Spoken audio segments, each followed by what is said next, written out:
Assalamualaikum Waalaikumsalam warahmatullahi ta'ala wabarakatuh. Bismillahirrahmanirrahim.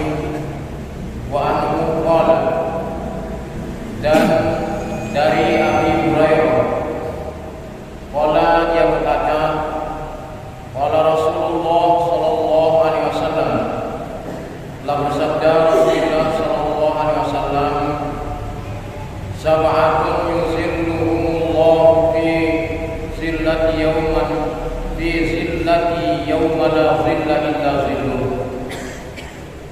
7 golongan yang akan mendapatkan naungan Allah Subhanahu wa taala pada hari kiamat, di mana tidak ada naungan kecuali naungan Allah Subhanahu wa taala. Imamun adilun, pertama adalah seorang imam yang adil, pemimpin yang adil. Wasyabun nasya'a fi ibadatillah, yang kedua adalah seorang pemuda yang tumbuh berkembang dalam ibadah kepada Allah Subhanahu wa taala. Kemudian yang ketiga, wa rajulun qalbuhu mu'allaqun bil masajid,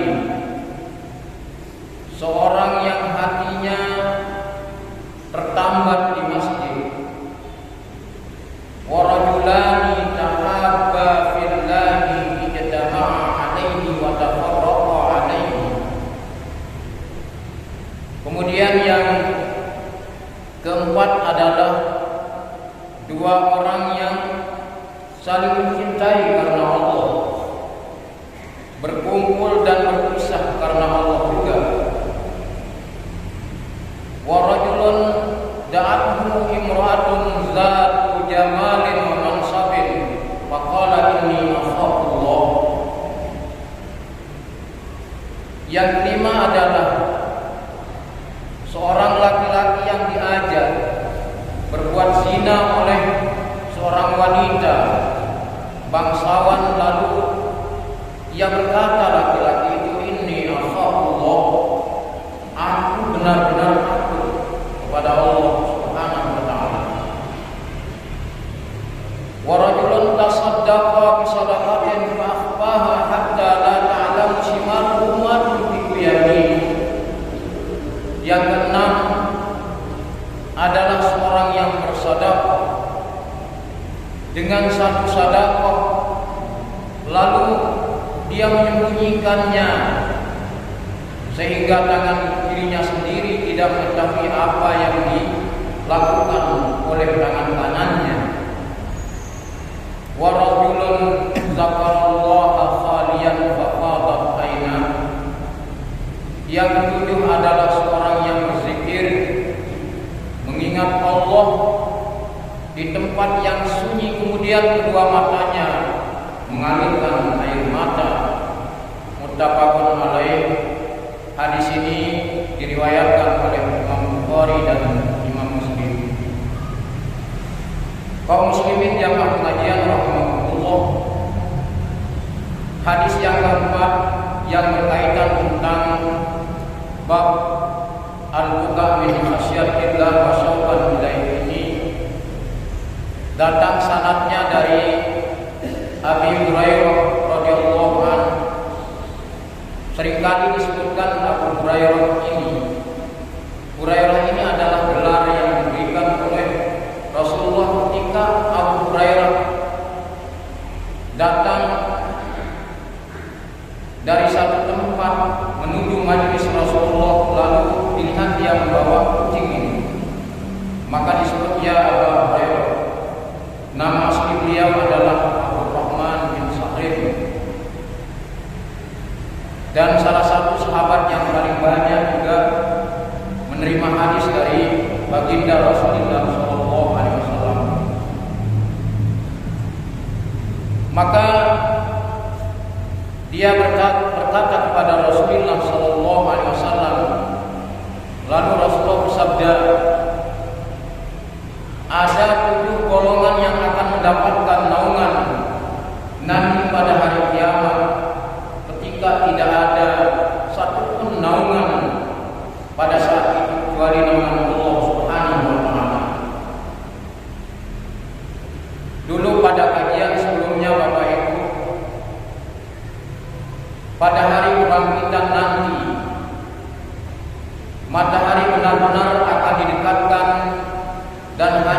berjarak 1 mil, sehingga orang-orang akan tenggelam dengan keringat mereka karena panasnya matahari yang ukuran jaraknya di atas kepala kita itu seukuran 1 mil. Maka dalam kondisi seperti ini, 7 golongan yang disebutkan oleh Rasulullah SAW yang pada saat itu akan mendapatkan naungan Allah. Pertama adalah imamun adil, seorang pemimpin yang adil,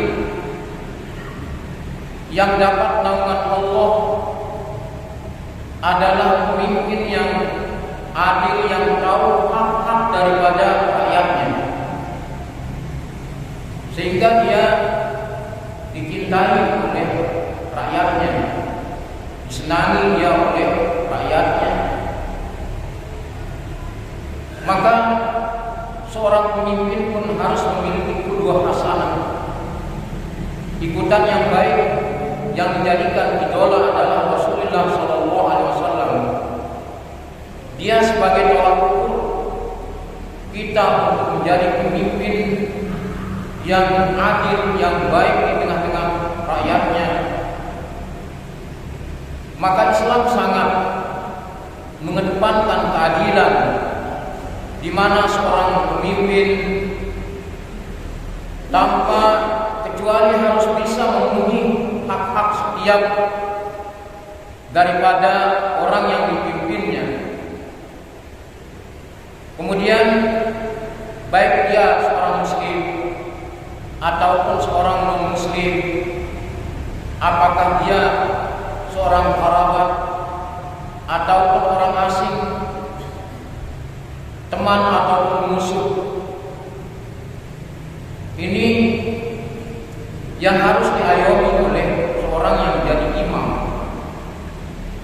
Maka ketika seorang imam, seorang pemimpin memiliki sifat-sifat yang disebutkan seperti tadi, Allah akan memberikan jaminan nanti kelak pada hari kiamat, di mana terik matahari berjarak 1 mil di atas kepala kita. Lalu Allah akan memberikan naungan kepada imam yang memiliki sifat-sifat yang disebutkan tadi. Sehingga di dalam surat Al-Maidah, Bapak Ibu, Allah Subhanahu wa taala menggambarkan tentang bagaimana seharusnya pemimpin terhadap rakyatnya.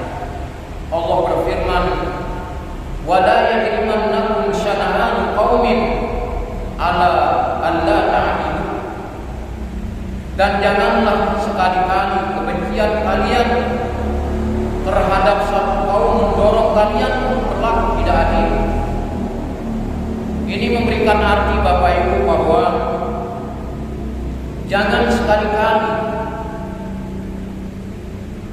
kalian biarkan perasaan benci terhadap sesuatu kaum yang mendorong kalian untuk tidak berlaku adil pada mereka. Tetapi amalkanlah bahwa keadilan terhadap setiap orang, baik terhadap teman ataupun terhadap musuh. Karena itulah disebutkan dalam firman selanjutnya, "I'dilu wa aqrabu lit-taqwa." Berlaku adillah, karena adil itu lebih dekat kepada ketakwaan. Maka di dalam sambungan ayat tadi, bahwa seorang pemimpin harus memiliki sifat yang namanya adil, sehingga lebih dekat kepada ketakwaan terhadap Allah Subhanahu wa taala daripada dia meninggalkan apa yang tidak layak untuk rakyatnya. Maka dalam ayat tadi ada kata perintah, "I'dilu wa aqrabu lit-taqwa." Maka kalimat takwa ini adalah merupakan masdar. Maka di dalam ilmu nahwu ini dinamakan i'dilu, ini adalah fi'il yang ada dalam ayat ini, menunjukkan bahwa keberadaan masdar yang dijadikan rujukan oleh domirnya, yaitu huwa tadi. Nah, ini perihal sama yang semisal di dalam ayat 8 tadi. Sehingga prinsip daripada keadilan itu Bapak Ibu sangat penting bagi seorang pemimpin, karena ia akan bertanggung jawab atas rakyat dan negaranya. Karena itulah seorang pemimpin mendapatkan perhatian khusus dan menjadi salah satu dari 7 golongan yang mendapatkan naungan Allah Subhanahu wa taala. Nah, ini adalah yang pertama yang mendapatkan naungan Allah adalah pemimpin yang adil dengan sifat-sifat yang sudah disebutkan tadi. Dan contoh kepemimpinan Rasulullah SAW yang satu-satunya pemimpin dunia akhirat yang dicintai oleh para sahabatnya dan rakyatnya. Kaum muslimin jamaah pengajian rahimahumullah. Yang kedua dari 7 golongan tadi adalah syabun nasya'a fi ibadatillahi ta'ala. Seorang pemuda yang tumbuh dewasa dalam beribadah kepada Allah Subhanahu wa taala. Ini Allah memberikan keistimewaan Bapak Ibu. Keistimewaan berupa naungan Allah pada pemuda yang selalu memuja Allah Subhanahu wa taala di setiap kondisi dan keadaan. Dikala dia duduk selalu memuji Allah, dikala dia berdiri memuji Allah, dikala dia menjelang tidur memuji Allah, dikala bangun memuji Allah. Ini adalah pemuda yang tumbuh sejak lahir untuk menyembah Allah Subhanahu wa taala. Karena tidak sedikit Bapak Ibu, masa muda seorang justru dihabiskan dengan segala kehidupan dunia, selalu memperturutkan keinginan-keinginan dunia, anak-anak dunia, berupa harta benda yang dimiliki, anak, semuanya itu adalah dijadikan sebagai ujian buat kita sebagai hamba Allah yang hidup di atas dunia ini. Masa muda Bapak Ibu memang sangat rentan sekali di sini terhadap godaan-godaan hidup. Lebih-lebih dengan mengglobalnya dunia media sosial yang di era digital sekarang ini. Ini akan membuat perilaku nilai akhlakul karimah seorang pemuda menjadi bobrok kalau dia tidak pandai menggunakan media yang begitu kondusif disuguhkan di era globalisasi sekarang ini, sehingga cenderung para pemuda terjerumus di ladang perbuatan-perbuatan yang mendatangkan murkanya Allah Subhanahu wa taala. Kaum muslimin jamaah pengajian rahimahumullah, mereka kadang di sela-sela kesibukannya di atas dunia ini, sekali waktu kadang berpikir tentang sholat, berpikir bagaimana menutup aurat.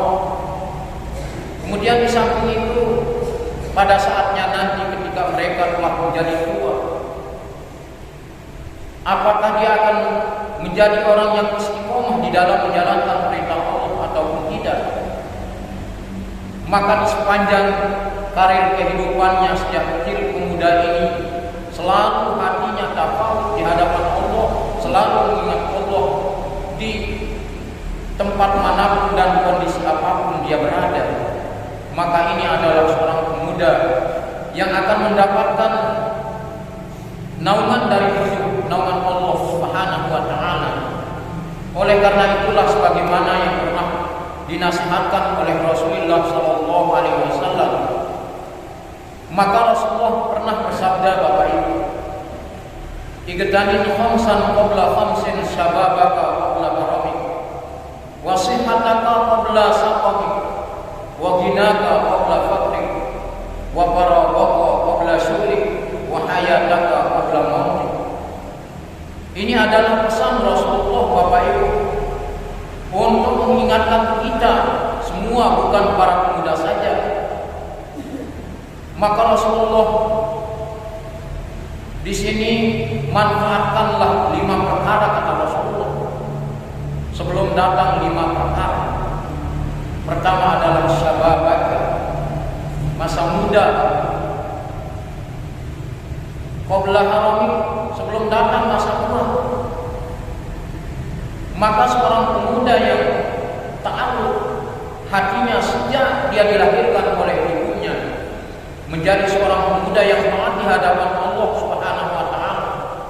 Dia tahu dirinya sebagai seorang pemuda dan pada akhirnya dia akan menjadi tua juga. Maka masa muda ini sebelum datang masa tua kita pergunakan dengan sebaik-baiknya di hadapan Allah Subhanahu wa taala. Lebih-lebih Bapak Ibu, Ramadan tinggal 2 minggu. Besok malam kita akan hadir di masjid ini untuk memperingati nisfu Sya'ban. Tinggal 15 hari Bapak Ibu akan masuk di bulan Ramadan. Kemudian yang kedua, sehat jaga. Sehatmu, kata Nabi, qabla saqamik, sebelum datang sakit. Masa sehat diberikan oleh Allah. Ini yang seringkali dilupakan oleh umat manusia. Nikmatani maghbunun fihi magatirun minan nas, as-sihat wal faraq, kata Rasul. Ada 2 nikmat yang sering dilupakan oleh manusia ini. Pertama adalah nikmat sehat. Ketika Bapak Ibu diberi kesehatan oleh Allah, pergunakan dengan baik. Di sela-sela kesehatan kita ini, seperti pemuda tadi, senantiasa berzikir. Ketika dia duduk, zikrullah. Ketika bangun, zikrullah. Berjalan, zikrullah. Semuanya kondisi-kondisinya itu dia pergunakan senantiasa ingat kepada Allah. Maka pemuda semacam inilah yang akan mendapatkan naungan nanti di saat tidak ada naungan kecuali naungan Allah Subhanahu wa taala. Maka ketika kita diberikan kesehatan oleh Allah, pergunakan kesehatan ini. Kemudian yang kedua adalah kesempatan Bapak Ibu.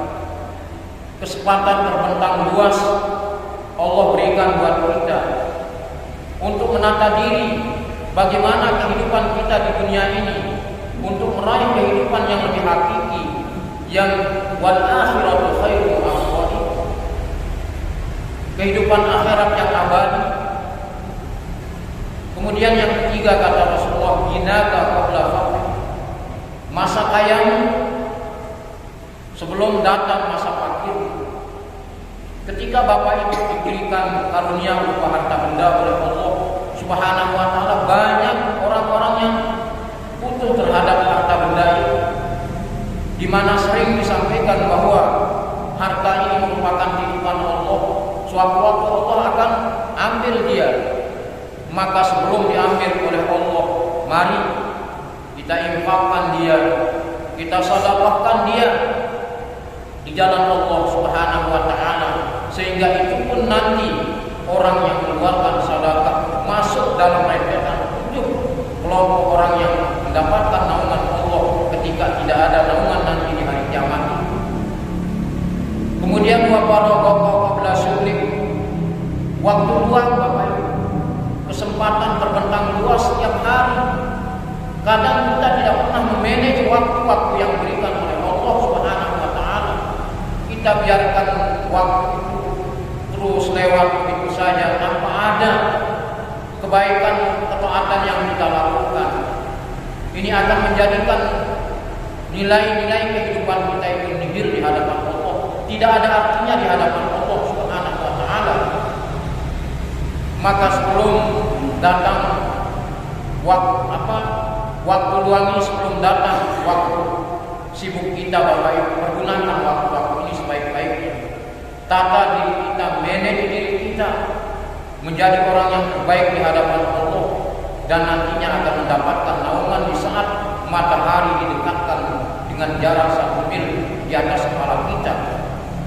Wahayataka qabla mautik, hidupmu ini kita diberi hidup oleh Allah. Nikmat kehidupan ini kita nikmati dan jalani dengan penuh ketaatan juga di hadapan Allah sebelum datang kematian menjemput kita. Sebelum kita meninggal dunia, Bapak Ibu, amal soleh kita sudah banyak. Nah, oleh karena itu apa yang disabdakan oleh Rasulullah Shallallahu Alaihi Wasallam ini, maka dijabarkan lagi oleh Hujjatul Islam Imam Al-Ghazali di dalam karya terbesarnya Al-Ihya Ulumuddin ini, merupakan karya terbesar daripada Imam Al-Ghazali. Apa yang disebutkan oleh Rasulullah dijabarkan oleh beliau. Pertama adalah muda sebelum masa tua ini, Bapak Ibu. Imam Al-Ghazali mengatakan, "Igdani min ta'ah hala qudratik."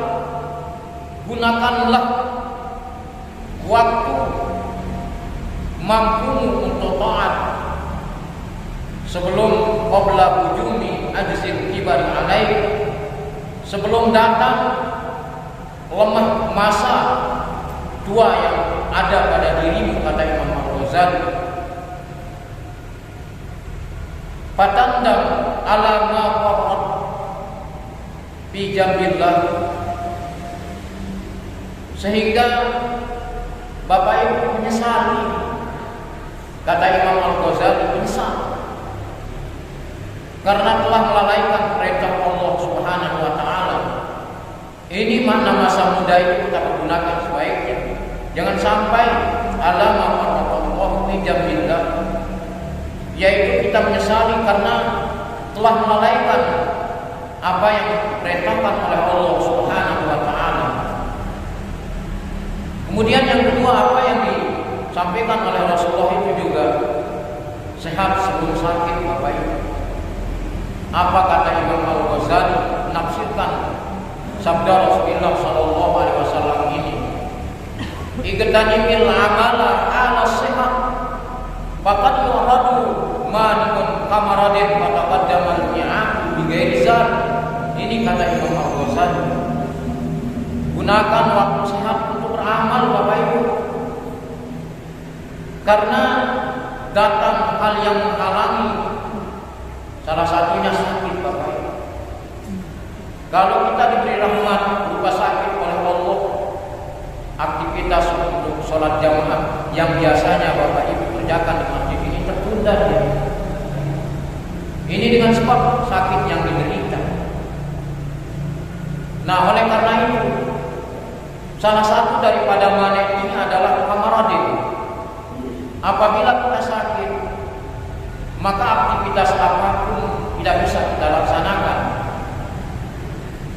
Fataqaddamal mi'adu bighairi zat, sehingga engkau, kata Imam Al-Ghazali, menuju hari kebangkitan itu dengan tanpa membawa bekal dan amal. Ini yang dimaksudkan dengan nihil, Bapak. Maka ketika kita sehat, isi kehidupan ini dengan amal taat yang banyak di hadapan Allah Subhanahu wa taala, sehingga ketika kita kembali kepada Allah Subhanahu wa taala, kata Imam Al-Ghazali, al-mi'ad bi ghairi zadin, kita kembali menuju kebangkitan dengan tanpa membawa bekal atau amal sedikit. Lalu yang ketiga, kaya sebelum akhir. Apa dimaksudkan ini oleh Imam Al-Ghazali rahimahullah taala? Igtani misidqah bi quduli mali qabla quduli jaihati tabqaruka fatasiru faqiran di dunia wal akhirah.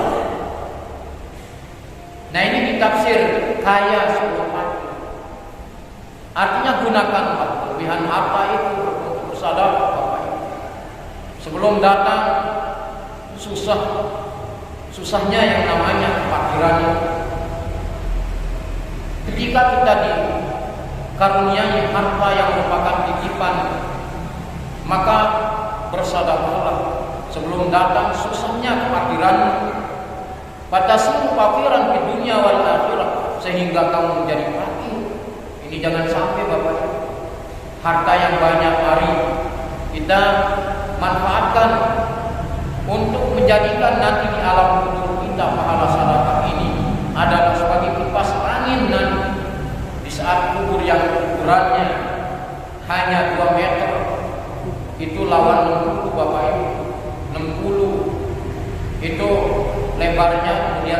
panjangnya adalah 2 meter, 60 cm.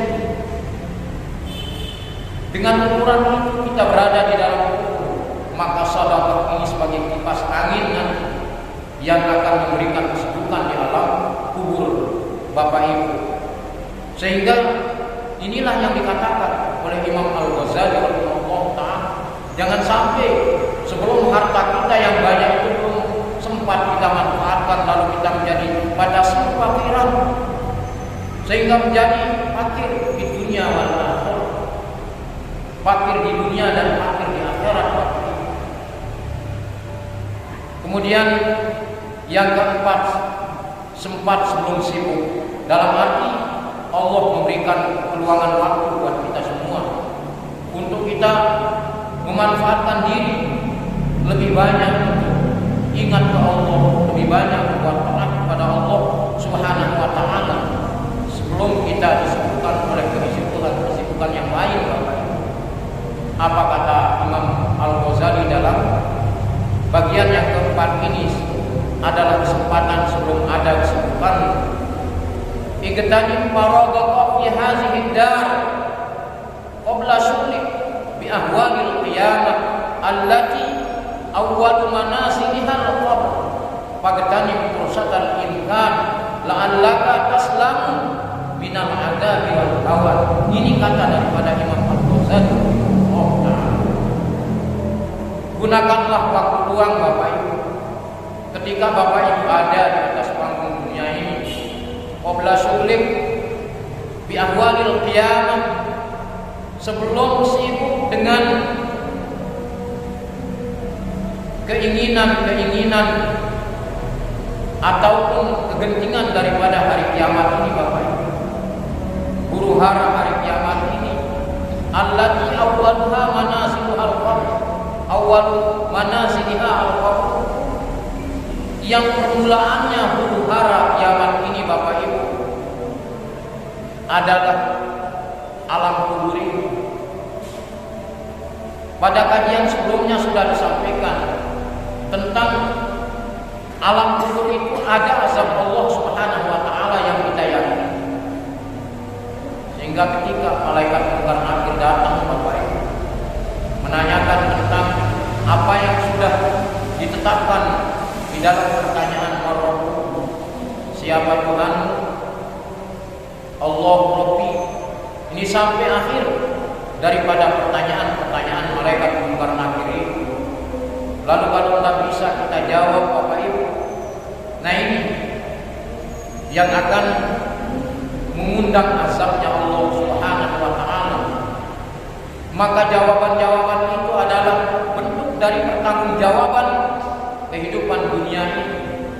Maka awal daripada huru hara yang terjadi adalah huru haranya yang ada di dalam kubur ini. Masya Allah Bapak Ibu, kita sering ke kuburan ini, tapi tidak pernah mendengarkan suara daripada kubur itu. Dalam satu hadis dikatakan bahwa kubur itu ngomong Bapak Ibu, apa katanya? Ana baitus sulmah. Aku ini adalah rumah yang gelap gulita. Makanya waktu tidur Bapak Ibu padamkan lampu agar kita ingat terhadap gelapnya kubur itu. Kemudian ana baitul, aku ini adalah rumah yang dipenuhi dengan ular-ular. Ini kata kubur Bapak. Ana baitul wahdah, aku ini adalah tempat kamu sendiri yang ada di dalam kubur.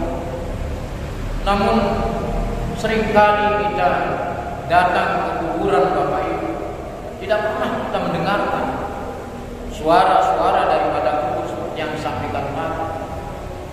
Namun Rasulullah menyebutkan hal itu. Nah, oleh karena itu Bapak Ibu, fagtanim fursatal imkan la'allaka taslam minal adabi wal hawan. Ini kata Imam Ghazali. Maka gunakanlah kesempatan luang agar kamu selamat dari siksa dan kehinaan daripada azabnya Allah Subhanahu wa taala. Kaum muslimin jamaah pengajian rahimakumullah. Kemudian yang selanjutnya hidup sebelum mati.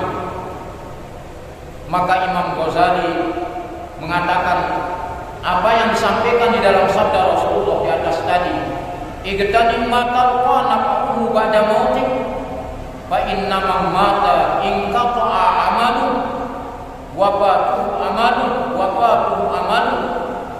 wa haqqu nadim. Gunakanlah sesuatu yang dapat kamu temui manfaatnya.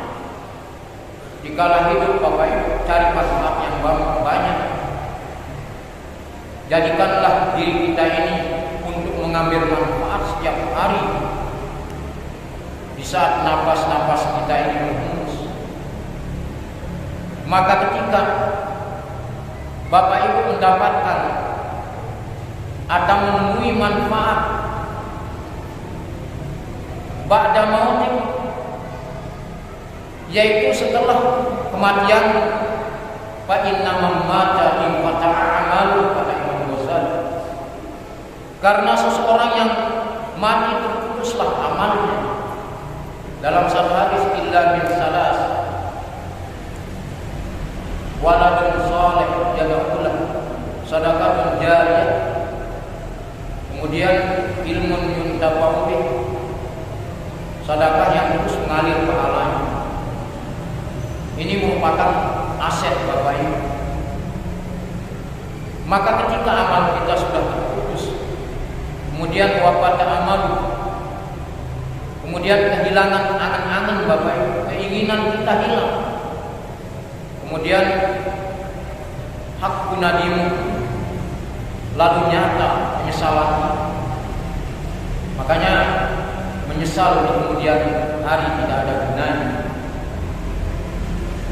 Itu di dalam Al-Qur'an ada disebutkan Bapak Ibu, banadama bali mayyatasan, menyesal di kemudian hari itu adalah bagi orang-orang yang tidak berpikir sebelumnya. Itu bagi orang-orang yang malas, tidak mau menjalankan perintah-perintah Allah Subhanahu wa taala. Maka disimpulkan oleh Imam Al-Ghazali dari apa yang disampaikan oleh Rasulullah dalam hadisnya tadi, mengingatkan kita ya memperhatikan 5 sebelum datang 5 perkara itu. Maka di akhir penjelasan ini apa yang disimpulkan oleh Imam Al-Ghazali, ada 5 perkara di atas tadi adalah wahazil khamsah. Maka inilah 5 perkara, kata Imam Al-Ghazali, la ya'rifu qadruha illa ba'da zawaliha, yang tidak diketahui kadar ukurannya kecuali setelah kehilangan.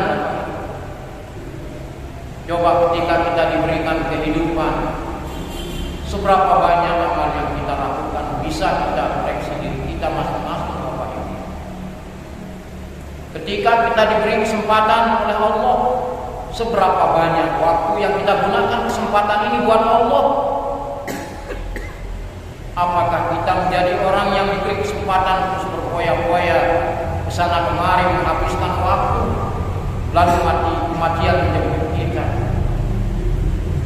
Nah, oleh karena itu Bapak Ibu, apa yang disebutkan 5 perkara oleh Imam Al-Ghazali rahimahullah taala ini jangan sampai hilang ya dari kehidupan kita.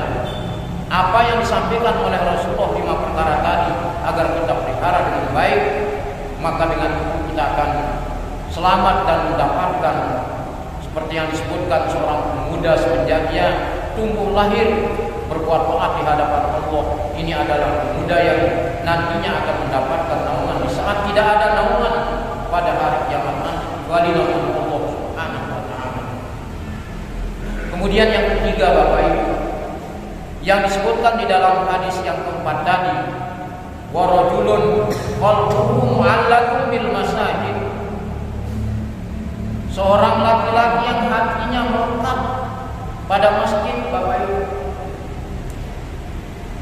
Sebelum azan tiba masih tarawih ini Bapak Ibu, dia sudah mempersiapkan diri untuk beranjak melangkahkan kaki, melakukan sholat jamaah dan apapun rutinitas ya yang dilakukan di masjid ini, dia selalu ta'alluq hatinya di dalam masjid ini. Dia selalu mendirikan sholat jamaah di setiap waktu, 5 waktu. Bapak Ibu, kembali lagi tadi para Bapak Ibu, ya, kesempatan yang diberikan oleh Allah, mari kita gunakan dia untuk menjadi orang yang senantiasa hatinya melekat di masjid ini untuk bertafakur, sujud di hadapan Allah Subhanahu wa taala. Nah, ini Bapak Ibu. Kemudian laki-laki yang dimaksud adalah yang gemar, yang hatinya senang di masjid. Bahkan para malaikat pun Bapak Ibu terhadap laki-laki yang melekat hatinya di masjid ini, malaikat mendoakan. Ya, didoakan oleh para malaikat Bapak Ibu, ya Allah, berikanlah berkah kepada orang yang senantiasa hatinya melekat di masjid ini, dan kasihanilah dia segala macam kenikmatan untuk menjalani kehidupan di dunia dengan penuh kenikmatan berlebih, nanti kenikmatan di akhirat. Kata daripada malaikat yang melihat seorang laki-laki yang terus-menerus Bapak Ibu hatinya Allah melekat di masjid ini, sehingga setiap aktivitas yang dia lakukan, begitu dia datang di masjid, sholat sunnah tahiyatul masjid, setelah itu dia duduk zikir tafakur melebur diri di hadapan Allah Subhanahu wa taala. Nah, ini juga adalah seorang laki-laki yang hatinya melekat di masjid akan mendapatkan naungan ketika nanti di akhirat. Tidak ada naungan kecuali naungan Allah Subhanahu wa taala. Kemudian yang keempat Bapak Ibu ini adalah rajulun tahabba billah ijtama'a alaihi wa tafarraqa alaihi. Dua orang yang saling mencintai karena Allah Bapak Ibu. Kan di hadis yang sudah lewat Bapak Ibu, ada seorang yang cinta kepada Allah, namun seorang yang dicintai itu dia tidak tahu namanya.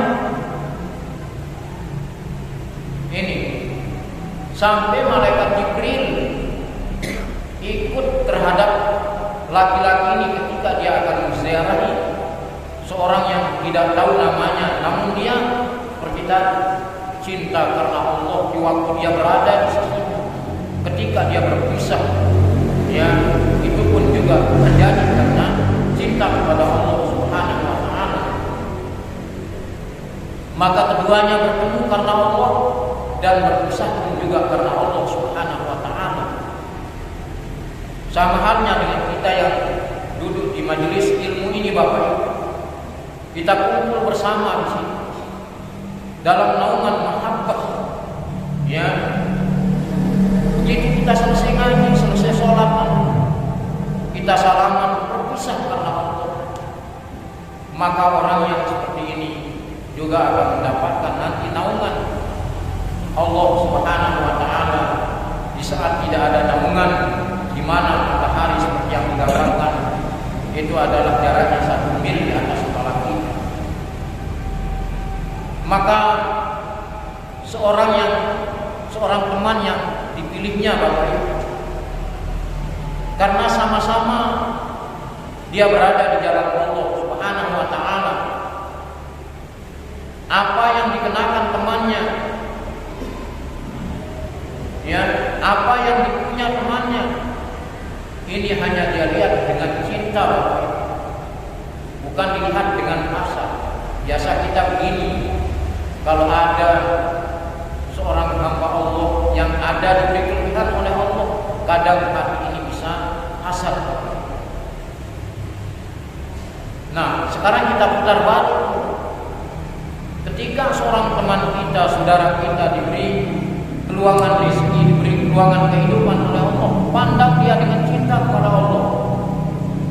Maka seorang yang memandang teman dengan penuh kecintaan terhadap Allah Subhanahu wa taala, maka inilah yang akan mendapatkan naungan di antara naungan Allah Subhanahu wa taala, yang pada saat itu tidak ada naungan kecuali naungan Allah nanti pada hari kiamat. Kaum muslimin jamaah pengajian rahimahumullah, yang kelima yang disebutkan di dalam hadis itu adalah rajulun da'athu imra'atun zata jamal wa mansabin wa qala inni akhafullah wa qala inni akhafullah. Seorang laki-laki yang menolak diajak berzinah, Bapak Ibu, diajak berzinah oleh seorang perempuan lacur, perempuan yang cantik, berpangkat tinggi, Bapak Ibu.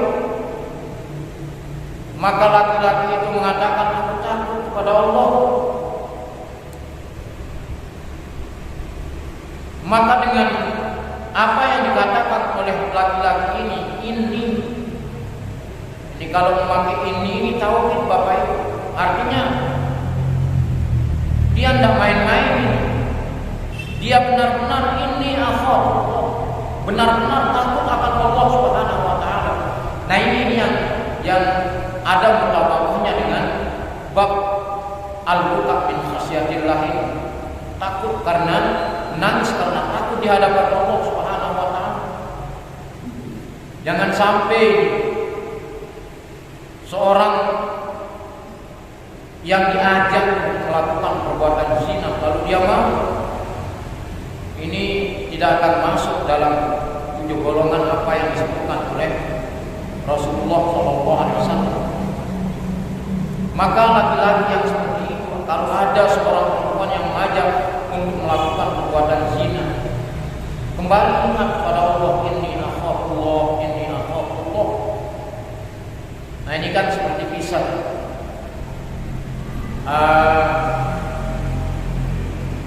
Nabi Allah Yusuf, Bapak Ibu. Nabi Allah Yusuf, coba bagaimana kisahnya dengan Siti Zulaikha ini? Sampai Zulaikha menjadi gila, Bapak Ibu, karena belum dijawab cintanya oleh Nabi Yusuf. Sampai-sampai ini kerah baju daripada lengan baju Nabi Allah Yusuf ditarik dari belakang, Bapak Ibu.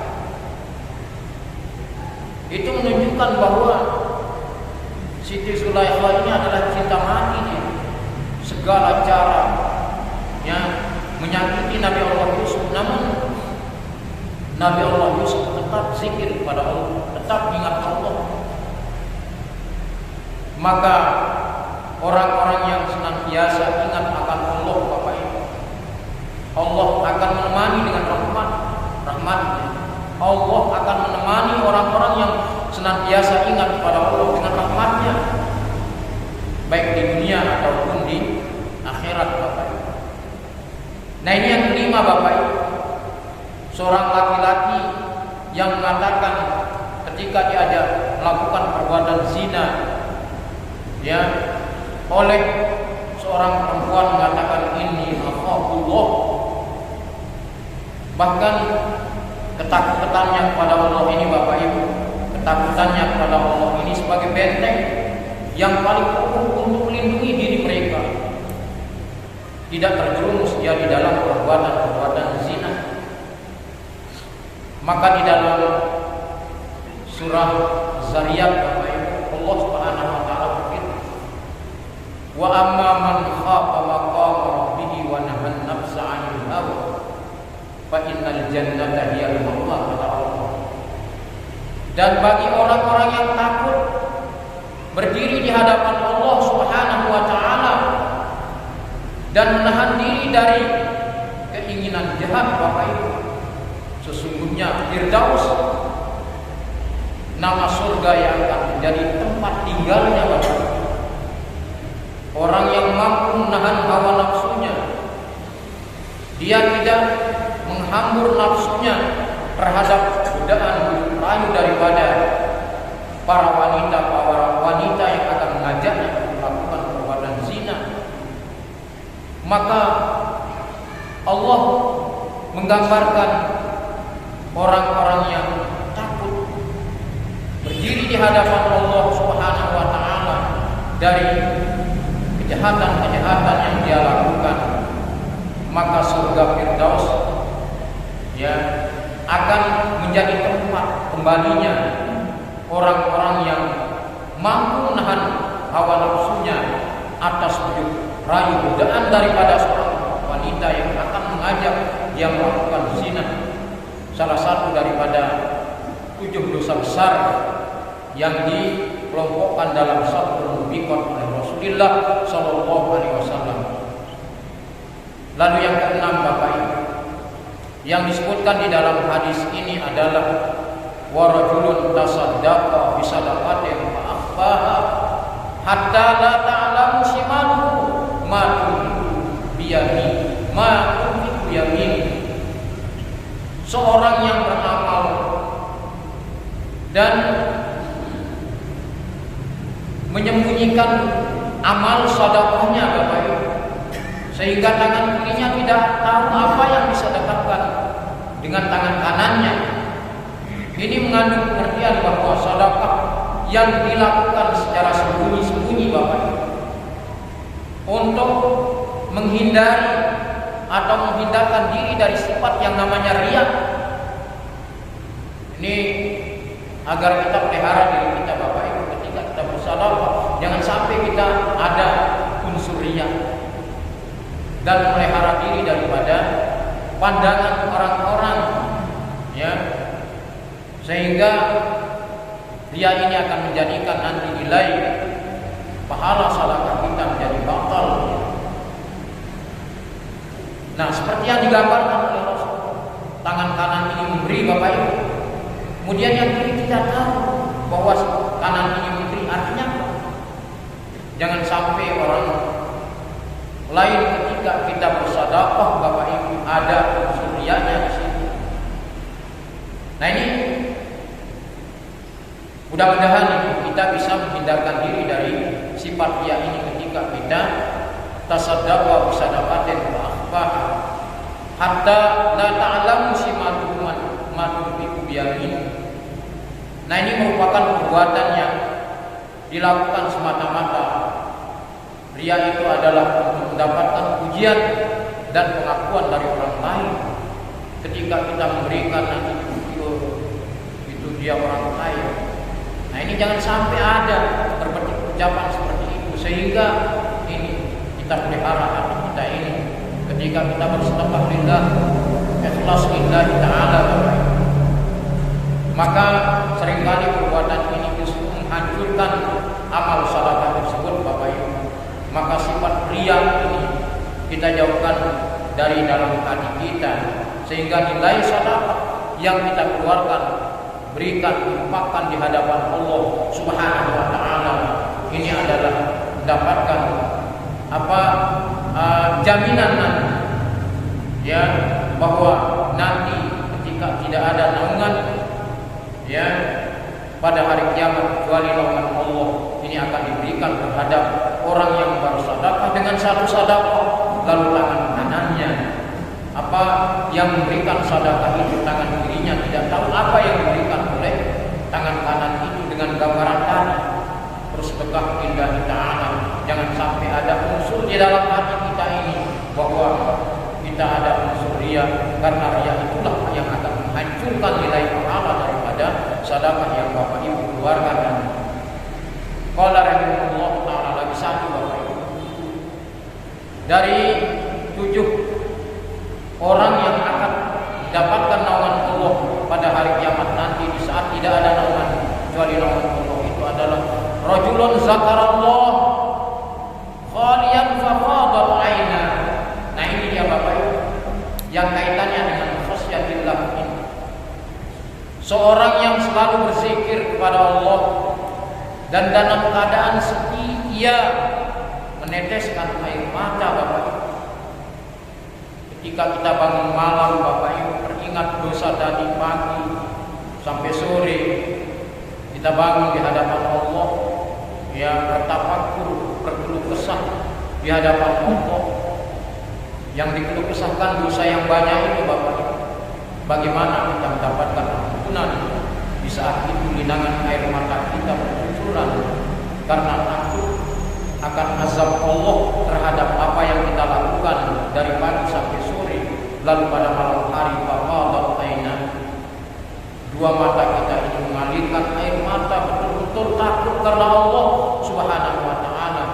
maka inilah masuk dalam rentetan rajulun zakarallaha khaliyan faqadat ainan. Nabi Bapak Ibu adalah manusia biasa, namun sehari dia beristighfar 100 kali. Kita ini bukan nabi yang berpredikat maksum Bapak Ibu. Walaupun kita sama-sama basar ini manusia, namun Rasulullah yang maksum saja ini sehari dia beristighfar 100 kali. Kita Bapak Ibu, pernahkah kita beristighfar 100 kali sehari? Kadang selesai sholat jamaah 3 kali Bapak Ibu. Astagfirullahaladzim, astagfirullahaladzim, astagfirullahaladzim. Nanti sholat isya lagi. Nah, oleh karena itu Bapak Ibu, Nabi manusia yang maksum memberikan pelajaran kepada kita. Dia terpelihara dari dosa, kita yang tidak terpelihara dari dosa. Maka kita ikut Rasulullah paling enggak ya 100 kali sehari atau setiap sholat kita bagi. Pama 10 itu atau 20 selesai sholat, 5 kali sholat wajib ini sudah 100. Nah ini kata Rasulullah SAW. Lalu ada pertanyaan Bapak, seberapa sering kita ingat ke Allah ini? Nah ini jawabnya masing-masing Bapak, karena kita masing-masing tahu diri kita. Seberapa banyak kita ingat akan Allah Subhanahu wa Ta'ala. Seberapa banyak kita tertawa Bapak Ibu, seberapa banyak kita menangis, seberapa banyak kita tafakur di hadapan Allah, seberapa seringnya kita membaca Al-Quran di dalam sholat. Sudahkah kita tahu makna rukun qauli yang kita ucapkan? Maka ini jadi renungan buat kita semua Bapak Ibu, agar kita lebih meningkatkan apa yang disampaikan oleh Rasulullah ini. Lalu seberapa sering kita menangis Bapak Ibu? Maka Rasulullah pernah bersabda Bapak Ibu, ainani la tamassahuman nar. Ada 2 mata yang tidak akan tersentuh oleh api neraka, kata Nabi. Ainun bakat min khasyatillah, yaitu mata yang menangis karena takut akan Allah Subhanahu wa Ta'ala.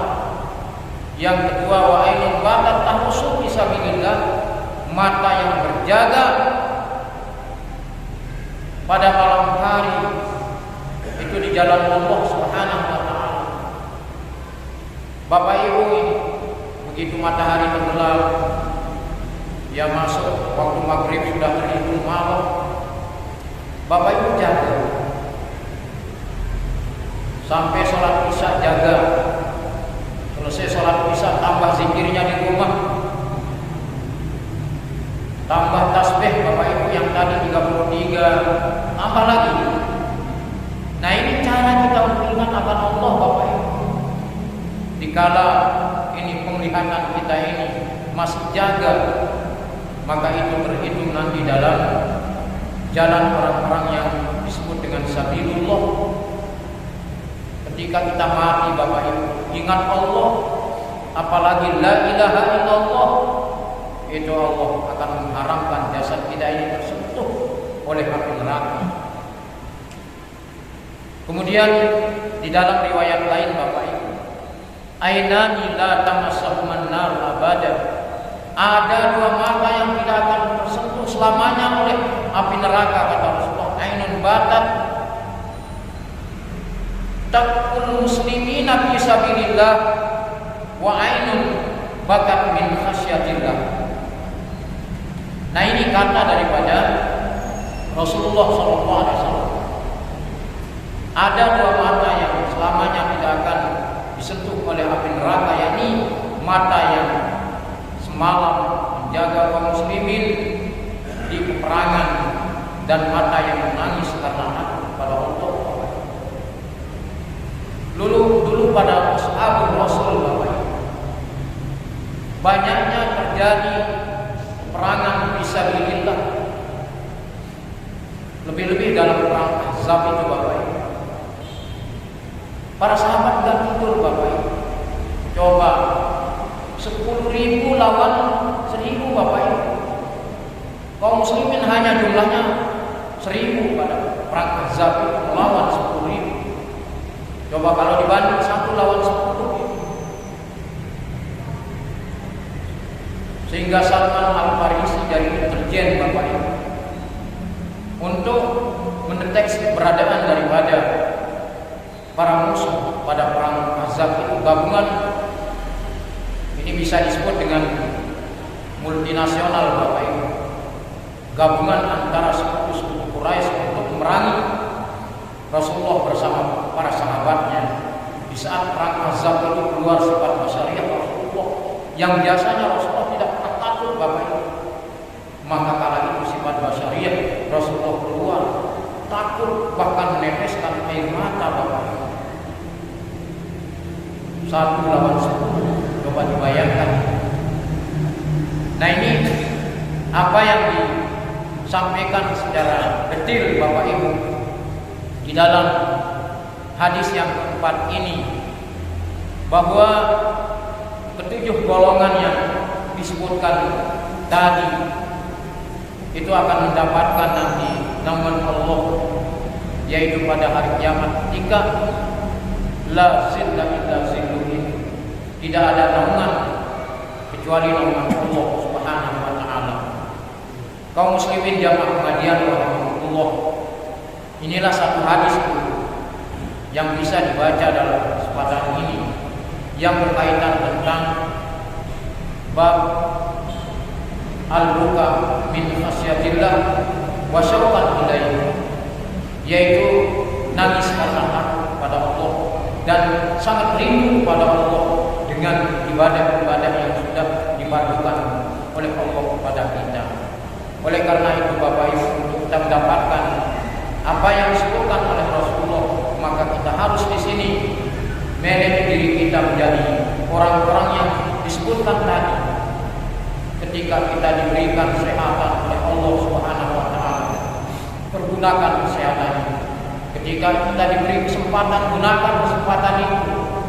Ya, ketika kita diberi masa muda, gunakan masa muda itu sebelum masa tua kita itu sampai, Bapak Ibu. Ini artinya kita mengantisipasi diri ketika kita hidup di masa muda itu, antisipasi diri dengan ketaatan di hadapan Allah, penuh amal soleh, Bapak Ibu. Nah, inilah nanti yang akan mengantarkan kita kepada apa yang disabdakan oleh Rasulullah SAW. Ya, kita akan benar-benar mendapatkan surga Jannatul Firdaus yang seringkali oleh Rasulullah, kalau kamu minta surga, mintalah surga Firdaus, kata Rasulullah SAW. Demikian, Bapak Ibu, yang bisa disampaikan dalam kesempatan ini. Mudah-mudahan apa yang disampaikan ini tentu kita mengharap pada Allah Subhanahu wa taala, yang agar dijadikan sebagai tambahan ilmu buat kita, agar di sela-sela kesempatan kita ini bisa kita mengaktifkan diri kita kembali untuk istiqomah di hadapan Allah Subhanahu wa taala. Amin ya rabbal alamin. Atas perhatian Bapak Ibu disampaikan terima kasih. Atas kekurangan penyampaian dalam